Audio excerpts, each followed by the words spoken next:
Thank you for tuning in to the Prosperity for America channel.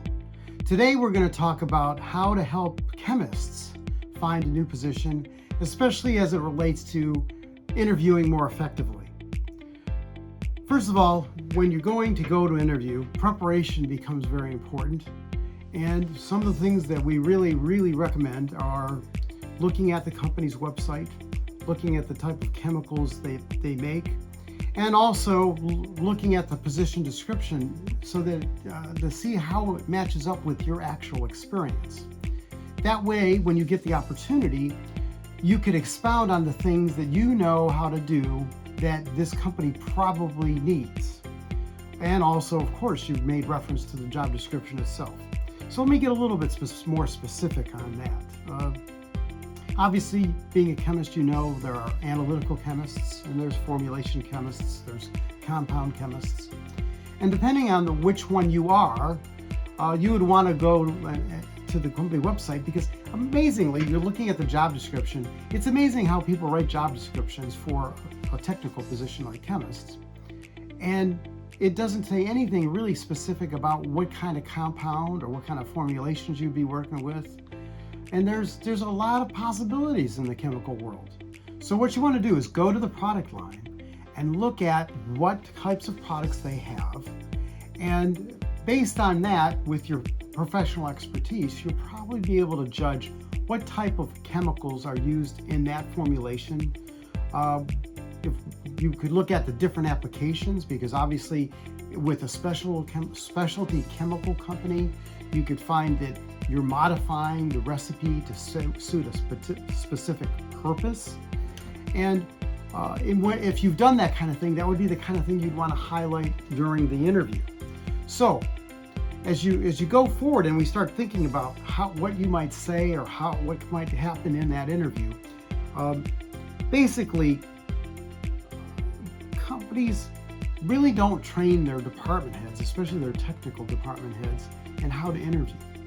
So what happens is, sadly, they wing it for the most part. In other words, they know what they're looking for. They want to look at your resume, and typically what they'll do is just look at your resume and ask questions about what you've done. The irony there is you may not answer those questions in a way where they do not relate to what they are doing. And they may very well relate very well.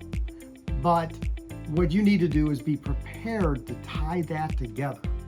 So let me give you some example of how that conversation might be. So they might say, well, have you done formulations chemistry? Yes, all right.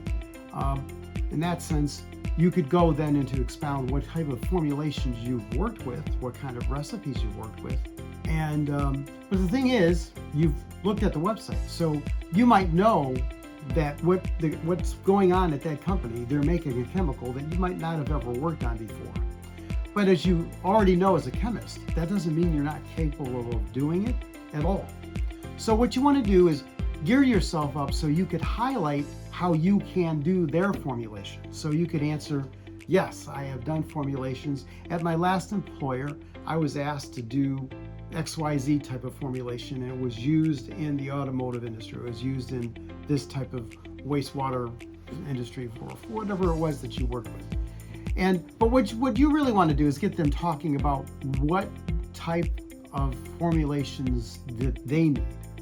And so if you know that they work with chemicals that are used in coatings, all right, and you've worked on coatings, but just not the same type of coatings, or you've worked on different formulations that are using the same type of chemicals, but just for a different purpose, all right? Just because something's a coating, you'd be surprised, or maybe not because you're a chemist, how a lot of those same chemicals will react and formulate in the same way, no matter how they're mixed together, because they're of the nature of the chemical itself.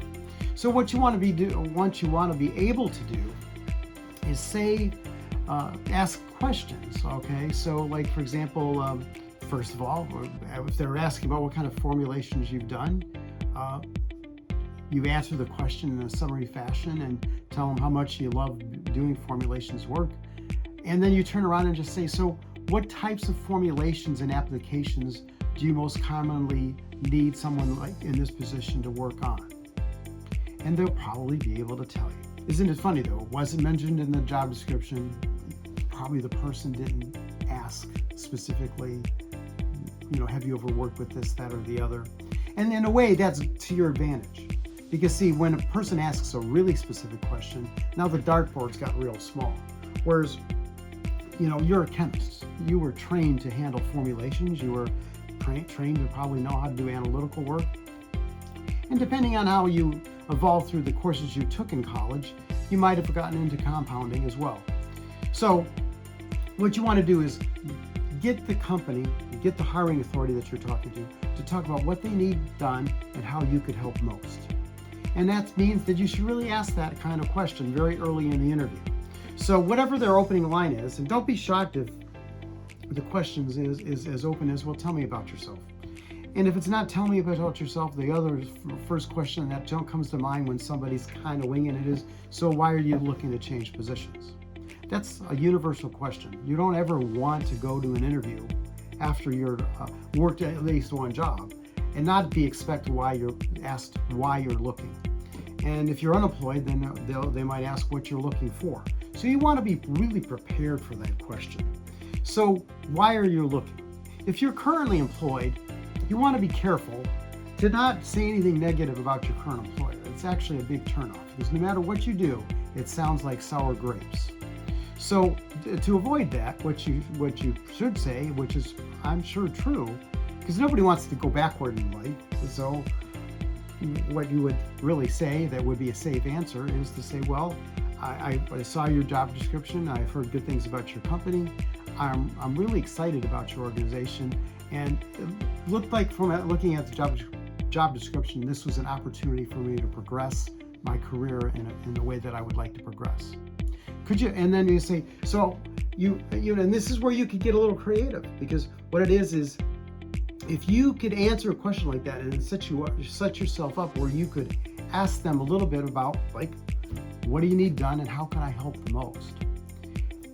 Most people that are doing interview will be happy to answer that question and actually give you some details that you might be able to latch on and be able to say something, you know what, I'm glad that you said you worked with that, because I have worked with that doing such and such at my prior employer before this one, and I really enjoyed that kind of work. So in what ways do you use that particular type of application? So notice how what you're setting up as a pattern here is where you're answering a question and then you're trying to dig deeper into what they need and how you could help, etc. Therefore, you know how to highlight the things that you've done that fit in, all right?